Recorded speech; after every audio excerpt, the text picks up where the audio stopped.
പുതിയൊരു വീഡിയോയിലേക്ക് എല്ലാവർക്കും സ്വാഗതം. ഇന്ന് നമ്മൾ പരിചയപ്പെടാൻ പോകുന്നത് ബ്രഹ്മിയാണ്.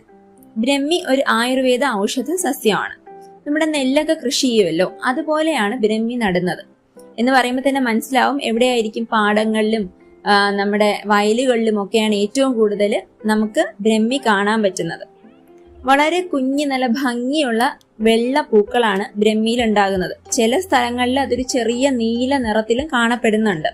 ഇതിനൊക്കെ പുറമെ നമുക്ക് ബ്രഹ്മിയെ ഒരു അക്വാട്ടിക് പ്ലാന്റ് ആയിട്ട് കൂടെ വളർത്താൻ പറ്റും. ഒരു കുഞ്ഞൊരു ചട്ടി എന്തെങ്കിലും എടുത്തിട്ട് അതിനകത്ത് കുറച്ച് ചെളിയിട്ട് നമ്മുടെ ആമ്പലൊക്കെ നടുന്നത് പോലെ ബ്രഹ്മി ഒന്ന് നട്ട് കൊടുത്തു കഴിഞ്ഞിരുന്നാൽ ഒരു മാസം കൊണ്ടിട്ട് തന്നെ ആ ചട്ടി മൊത്തം ഈ ചെടി അങ്ങ് പടർന്ന് വളരുകയും കുഞ്ഞു കുഞ്ഞു പൂക്കളുമായിട്ട് നിൽക്കുന്ന കാണാൻ തന്നെ നല്ല ഭംഗിയാണ്.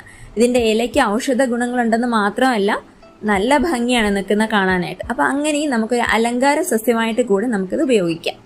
ഔഷധ ഗുണങ്ങളുള്ള ഒരു ചെടി കൂടി